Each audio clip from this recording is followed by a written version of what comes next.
حضرت عمر بن عبدالعزیز کا ذکر تو کرتے ہیں کہ جو 2 سال حکمران رہے، ان پر تو کتابیں چھپتی ہیں، ان کے تو کارنامے بیان ہوتے ہیں، لیکن امیر معاویہ جو 19 سال تک تنے تنہا پوری دنیا کے نصف سے زیادہ خطے پر حکمران رہا اور 20 سال تک پاکستان جیسے ملک پر، پاکستان جتنے بڑے جغرافیے کے ملک پر گورنر رہا، اس کا کوئی کارنامہ نہیں، اس کی کوئی خدمت نہیں، اس کی کوئی فتوحات نہیں، اس کی عدالت کے کوئی واقعات نہیں، اس کی کوئی کہانی نہیں، اس نے کتنی مسجدیں بنائی؟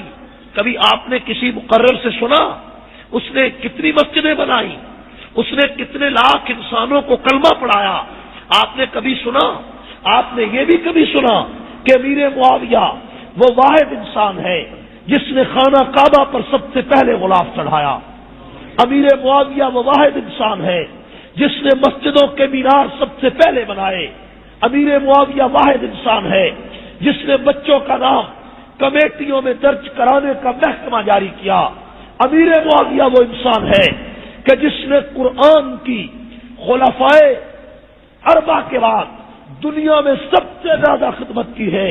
امیر معاویہ وہ انسان ہے کہ جس نے دنیا کا سب سے بڑا شہر قیصاریہ، جس میں 1 لاکھ پولیس روزانہ گشت کرتی تھی، وہ شہر امیر معاویہ نے خود قیادت کر کے فوج کی فتح کیا، اور اس شہر کو فتح کر کے اس کے چوک میں لاہور کی شاہی مسجد سے دگنی بڑی جامع مسجد اپنے خرچ سے تیار کر کے پوری دنیا کا سب سے بڑا اسلامی مرکز تیار کیا۔ نعرہ تکبیر، معاویہ، تکبر معاویہ، سیاست معاویہ، حکومت معاویہ۔ میرے بھائیوں، میٹرک کی کتاب ہے، نام تاریخ اسلام کا، گالی امیر معاویہ کو۔ ایف اے کی کتاب ہے، نام تاریخ اسلام کا، گالی امیر معاویہ کو۔ بی اے کی کتاب ہے، نام تاریخ اسلام کا، گالی امیر معاویہ کو۔ ایم اے کی تاریخ ہے، نام تاریخ اسلام کا، گالی امیر معاویہ کو۔ کیوں کہ چیتڑے سارے شیعہ کے لکھے ہوئے ہیں۔ تبری کا چیتڑا شیعہ کا ہے، مسعودی کا چیتڑا شیعہ کا ہے، ابن ابی مخنف کلبی کی تاریخ شیعہ کی ہے، ابی الحدیث کی تاریخ شیعہ کی ہے، لوط بن یحییٰ کی تاریخ شیعہ کی ہے، اور بڑی بڑی تمام تاریخوں کے مورخ سب شیعہ ہونے کی وجہ سے امیر معاویہ کی خدمات کو فراموش کر کے، امیر معاویہ کی کہانیوں کو بھلا کر، امیر معاویہ کے کارناموں کو بھلا کر انہیں صرف جنگ صفین کا ہیرو بنا کر پیش کیا گیا کہ صرف حضرت علی سے ان کی لڑائی ہوئی، اور حضرت علی سے جو ان کی لڑائی ہوئی وہ تو تمہیں یاد ہے، وہ تمہیں وہ لڑائی کیوں نہیں یاد جو امیر معاویہ نے سمندروں میں لڑ کے یورپ کے دروازے پہ محمد کا اسلام پہنچایا۔ نعرہ تکبیر، اللہ اکبر، سیاست معاویہ، تکبر معاویہ، حکومت معاویہ،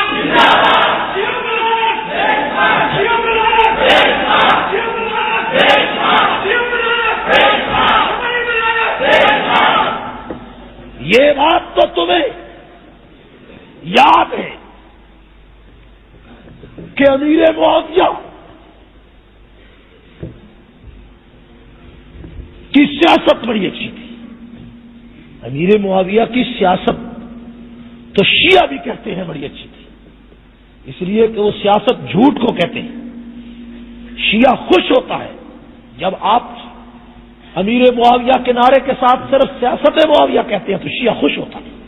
یہ بھی میری بات یاد رکھیں۔ امیر معاویہ کے بارے میں آپ شان امیر معاویہ کیوں نہیں کہتے؟ فراست امیر معاویہ کیوں نہیں کہتے؟ عظمت امیر معاویہ کیوں نہیں کہتے؟ ان کے نام پر صرف سیاست کہتے ہیں.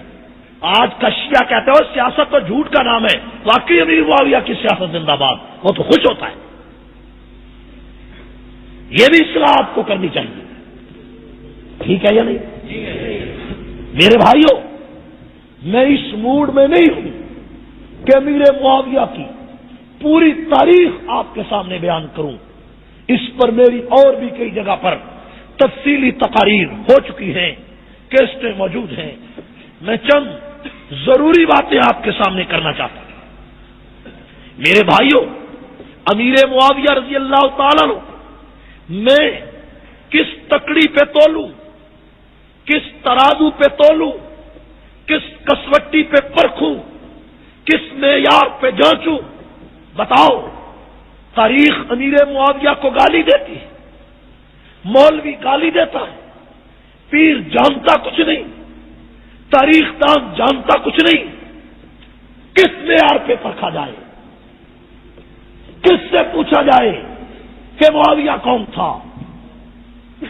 تاریخ شیعہ نے لکھی ہے.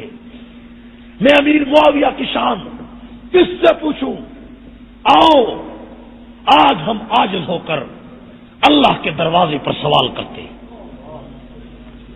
اور کہتے ہیں, اللہ تو بتا کہ تیرے نزدیک معاویہ بن ابو سفیان کیسا تھا. ایک تو یہ ہے کہ سارے صحابہ کی شان خدا نے بیان کی ہے, ٹھیک ہے؟ نہیں, سارے صحابہ میں تو امیر معاویہ شامل ہے, لیکن اے اللہ امیر معاویہ کا ذکر کر کے, نشاندہی کر کے تو اس کی شان بتا. خدا سے پوچھنا چاہیے یا نہیں چاہیے؟ بلند آواز. تو قرآن میں ایک ایسا مقام بھی آتا ہے کہ جس مقام میں کا مطالعہ کر کے انسان کو امیر معاویہ کی شان کا پتہ چل جاتا ہے. قرآن میں پیغمبر علیہ السلام کی وحی کے 13 کاتب تھے. کتنے کاتب تھے؟ حضور کی وحی کے کتنے کاتب تھے؟ 13 کاتبان وحی میں 6 نمبر امیر معاویہ کا تھا. اور ان کاتبان وحی کو قرآن نے کیا کہا؟ قرآن کہتا ہے فی صحف مکرمۃ, فی صحف مکرمۃ, کہ قرآن کے صفحات بڑے عزت والے. اس میں کوئی شک ہے؟ قرآن کے صفحات بڑے. فی صحف مکرمۃ مرفوعۃ مطہرۃ, اور بڑی بڑی بلندی والے اور پاکیزگی والے.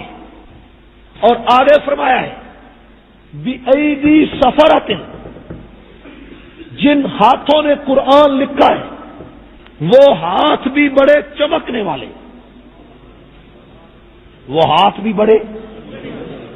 اگر قرآن صرف اتنی بات کہتا کہ بِأَيْدِي سَفَرَةٍ, تو شیعہ کہہ سکتا تھا کہ امیر معاویہ کا ہاتھ چمکتا ہوگا.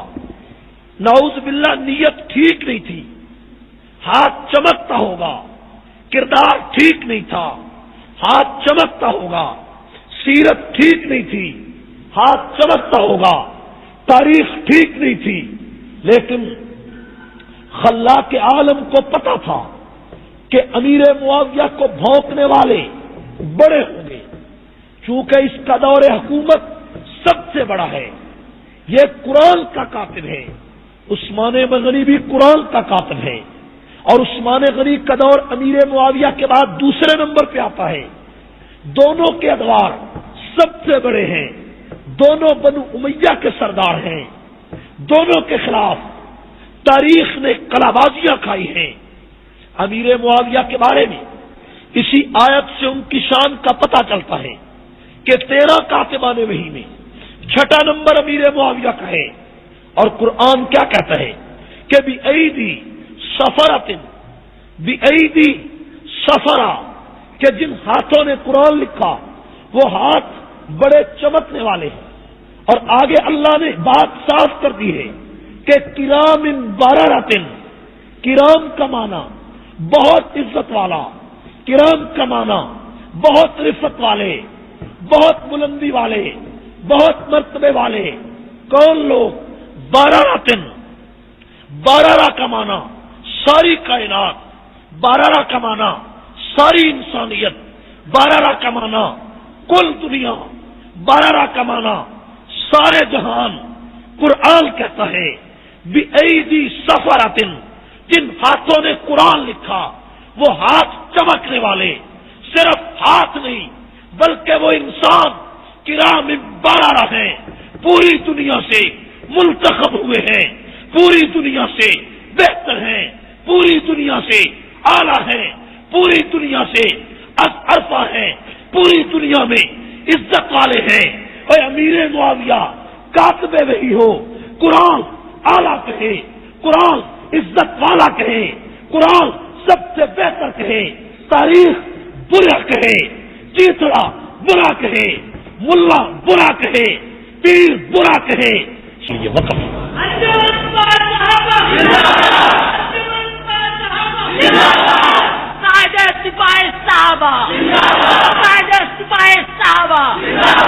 سنیت کے ترجمان ہمارا نوجوان، میں تمہیں دعوت دیتا ہوں، جاؤ مکہ میں، مدینہ میں، عرب امارات میں، لندن میں، ہانگ کانگ میں، بنگلہ دیش میں، انڈیا میں جاؤ، جہاں پر میرا قائد نہیں پہنچا، میں نہیں پہنچا، ان جزیروں میں بھی سپاہ صحابہ قائم ہو چکی ہیں۔ اور اللہ کی توفیق سے اس وقت 4 کتابیں انگریزی میں میری چھپ چکی ہیں، جن کو 23 فروری کو لاہور میں جن کا انشاءاللہ افتتاح ہوگا، اور وہ تمام کتابیں پوری دنیا میں صحابہ کے پروگرام کے لیے شائع کی گئی۔ اس کے ساتھ ساتھ لاکھوں کی تعداد میں عربی میں، اردو زبان میں ہم سپاہ صحابہ کا لٹریچر شائع کر رہے ہیں۔ شائع کرنا چاہیے۔ مولانا حق نواز کے پیغام کو، سپاہ صحابہ کی دعوت کو پوری دنیا کی ہر قوم کے سامنے ہم پیش کرنا چاہتے ہیں۔ ہمارا دعویٰ یہ ہے کہ اسلام نظام خلافت راشدہ کا نام، نظام خلافت راشدہ کا انقلاب پوری دنیا میں آنا چاہیے یا نہیں چاہیے؟ اگر ایران کی 60% شیعہ آبادی اپنے ملک کو اثنا عشری ریاست قرار دلوا سکتی ہے تو میرا حق ہے کہ میں 98% سنیوں کی آبادی کے ملک میں پاکستان کو سنی اسٹیٹ قرار دلواؤں۔ یہ میرا حق ہے یا نہیں؟ ہم یہ حق وصول کریں گے۔ پاکستان کا صدر اور وزیر اعظم سنی ہو، یہ بات آئین میں لکھوانا ہمارا فریضہ ہے، ہمارا حق ہے۔ ہمیں یہ حق لینا چاہیے یا نہیں چاہیے؟ اور کرکٹ پر چھٹی کرتے ہو، فٹ بال کی ٹیم آ جائے تو چھٹی کرتے ہو، اور صدیق کے لیے چھٹی کیوں نہیں کرتے؟ ابو بکر کے یوم وفات پر چھٹی کرنا اور ریڈیو ٹیلی ویژن سے خصوصی پروگرام نشر کرانا ہمارا حق ہے۔ ہم یہ حق لیں گے، ہم یہ اپنا حق۔ آپ کو معلوم ہے میں نے ملتان کی قلعے پر ہونے والی کانفرنس میں 25 جنوری کو اعلان کیا ہے، اور آج جہاں بھی اعلان کرتا ہوں کہ آئندہ ریڈیو ٹیلی ویژن کا جو اسٹیشن صدیق اکبر، فاروق اعظم، عثمان غنی، حضرت علی المرتضیٰ پر، ریڈیو کا جو اسٹیشن، ٹیلی ویژن کا جو اسٹیشن خصوصی پروگرام کم از کم 8 دن تک نشر نہیں کرے گا، اس ریڈیو اسٹیشن کا سپاہ صحابہ گھراؤ کریں۔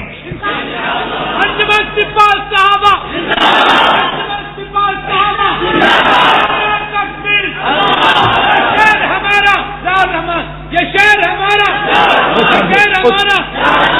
یہ اتنی ضرورت نہیں ہے میرے پاس۔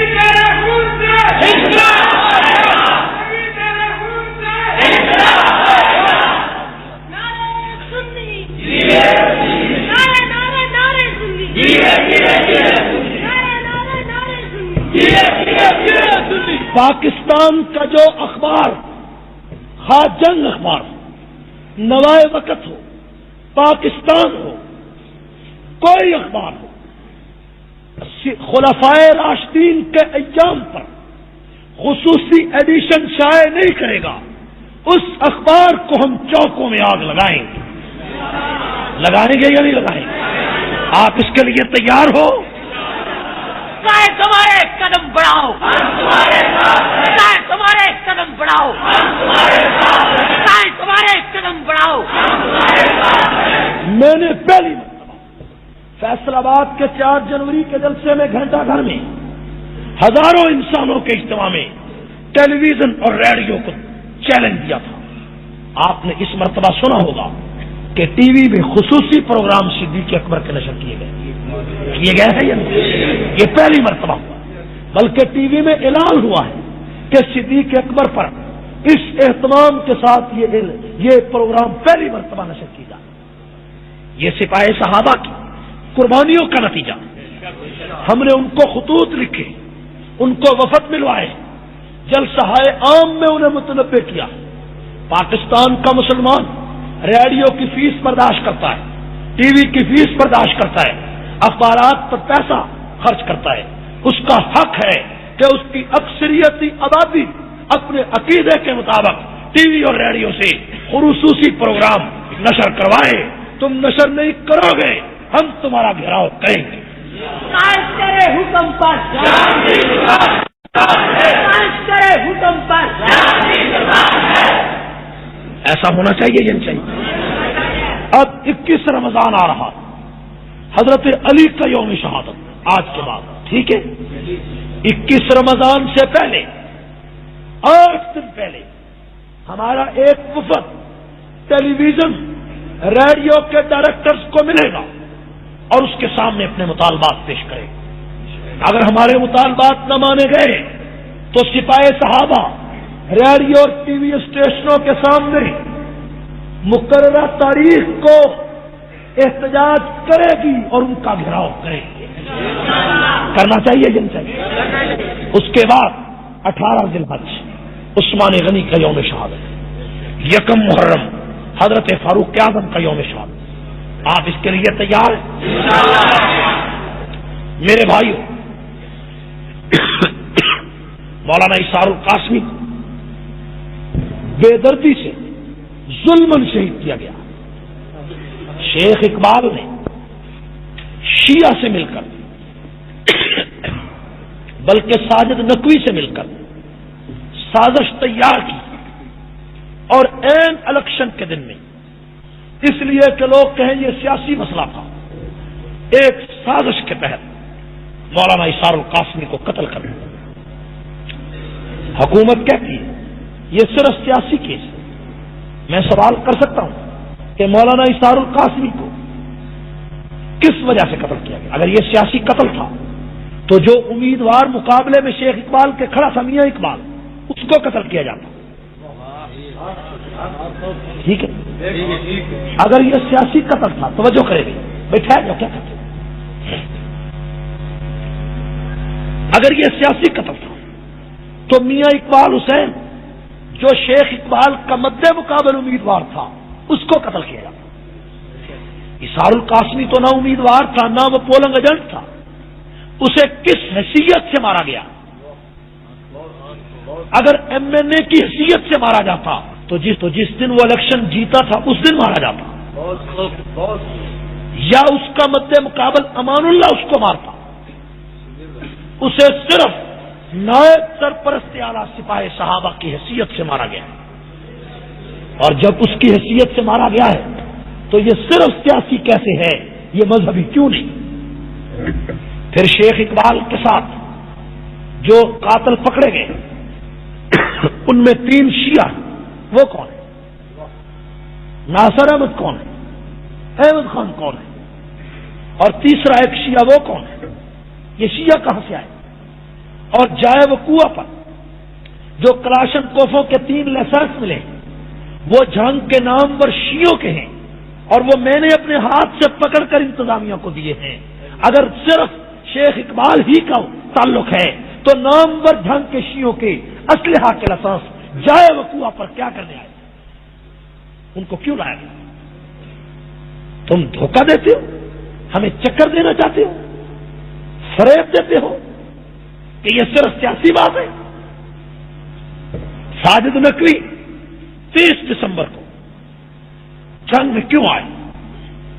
میں سوال کرتا ہوں، مجھے بتایا جائے پورے ملک میں Sajid Naqvi P D A کے امیدواروں کی حمایت کرتا ہے پورے ملک میں، اور جنگ میں آئی ٹی آئی کے امیدوار کی حمایت کیوں کرتا ہے؟ شیخ اقبال آئی ٹی آئی کا امیدوار، جبکہ پی ڈی اے کا صوفی اشرف پیپل پارٹی کا امیدوار جو حلیف ہے ساجد نقوی کا، سیاسی حلیف ہے، اس کی حمایت کیوں نہیں کرتا؟ اور آئی ٹی آئی کے شیخ اقبال کی حمایت کیوں کرتا ہے؟ اس کی بنیاد کیا ہے؟ میرا دعویٰ یہ ہے کہ اس کی بنیاد سپاہ صحابہ کو کرش کرنا اور اشار القاسمی کو قتل کرنا۔ اور پھر وہ جس محفل میں ساجد نقوی نے تقریر کی، شیخ اقبال وہاں موجود ہے اور وہاں نعرے لگے کہ ہمیں قاسمی اور فاروقی کا سر چاہیے۔ اس کے بعد معاہدہ ہوا اور معاہدے کے بعد سازش تیار ہوئی۔ اب اشار القاسمی کے قتل کے باقی تمام ملزم پکڑے گئے اور ان کا کیس فوری عدالت میں داخل کر دیا گیا، لیکن ساجد نقوی کو کیوں نہیں گرفتار کیا گیا؟ وہ بھی اشار القاسمی کے قتل کا نامزد ہوا۔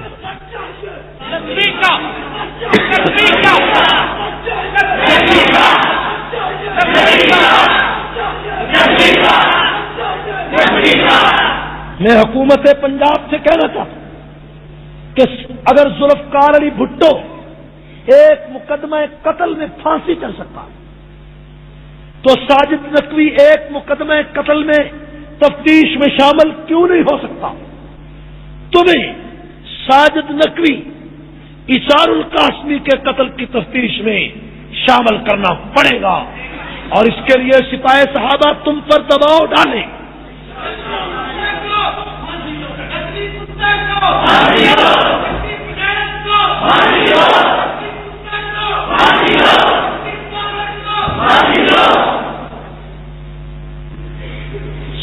میرے بھائیوں، صادق گنجی کے لیے 8 دن میں فوری عدالت، صادق گنجی کے لیے 8 دن کے اندر فوری عدالت۔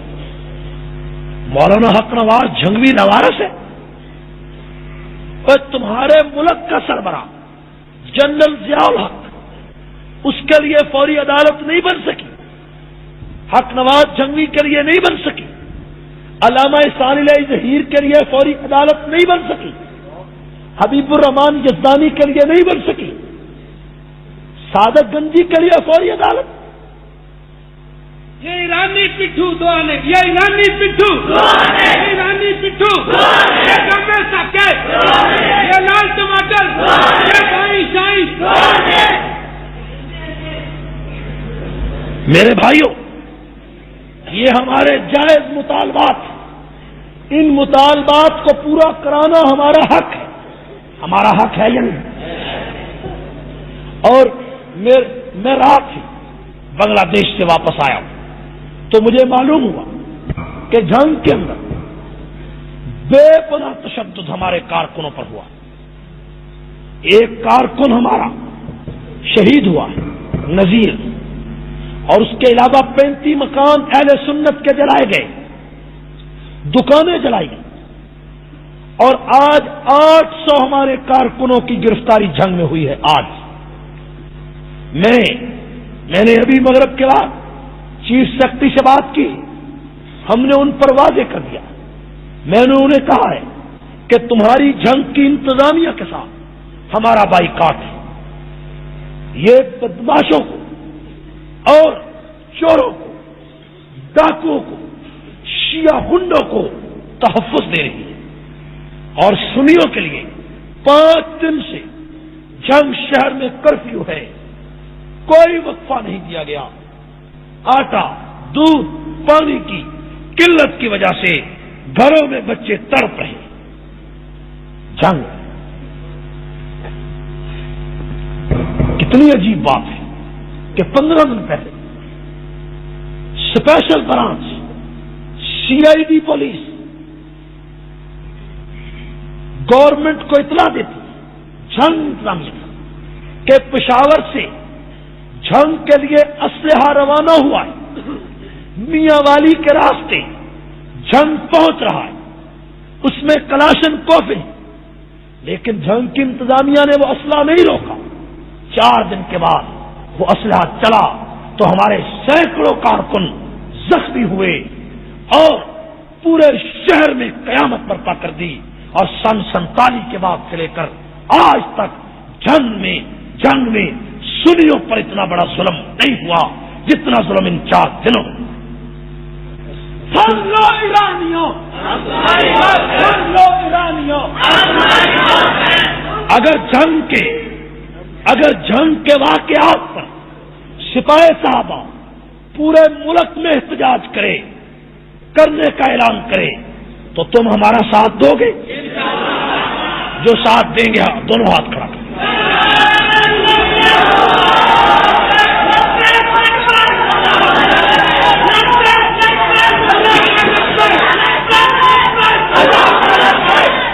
میرے بھائیوں، میں انہی الفاظ پہ ختم کرتا ہوں۔ وآخر دعوانا الحمدللہ رب العالمین۔ بھائی کوئی اٹھ کر نہ جائے، بیٹھ جائے۔ بھائی ایک ضروری اعلان، بیٹھ جائے۔ ایک ضروری، جو شخص سپاہی صحابہ سے مخلص ہے بیٹھ جائے، ایک لمحے میں بیٹھ جائے۔ آخری بات کرتا ہوں، آخری بات۔ بھائی شیعہ لوگ 22 رجب کو کنڈے کرتے ہیں۔ کیا کرتے ہیں؟ کنڈے کا معنی ہے بیڑا غرق ہونا۔ کنڈے کا معنی کیا ہے؟ اور امام جعفر صادق رحمۃ اللہ علیہ کی یوم ولادت 8 رمضان ہے اور وفات 13 شوال ہے، 55 سال عمر ہے۔ 22 رجب کے ساتھ ان کا کوئی تعلق نہیں۔ یہ امام جعفر صادق کی بجائے حضرت امیر معاویہ کی وفات کی خوشی میں شیعہ حلوہ تقسیم کرتا ہے۔ صحابی کی وفات کی خوشی میں جو حلوہ کھائے آج کے بعد وہ سور کھائے۔ کیا کھائے؟ ہاتھ کھڑا کریں۔ اور دوسرا اعلان، توجہ، کہ شیخ اقبال نے ایک چٹائی ہے، بھی بیٹھ جائیں۔ کیا ہو گیا آپ کو؟ ساجد نقوی نے بیان دیا کہ شیخ اقبال انجمن سپاہی صحابہ کا سرپرست رہا ہے، یہ درست ہے یا نہیں؟ سب کہو لعنت اللہ علی القاذبین۔ اس میں کوئی صداقت نہیں۔ دوسرا سوال، امیر معاویہ فتح مکہ کے موقع پر 17 سال کی عمر میں ایمان لائے تو کاتب وحی کب رہے؟ امیر معاویہ رضی اللہ تعالیٰ عنہ فتح مکہ سے پہلے مسلمان ہوئے، آپ کو معلوم ہونا چاہیے۔ امیر معاویہ صلح حدیبیہ کے فوراً بعد مسلمان ہو گئے تھے۔ فتح مکہ کے بعد ان کے والد ابو سفیان مسلمان ہوئے، یہ بات یاد رکھیں۔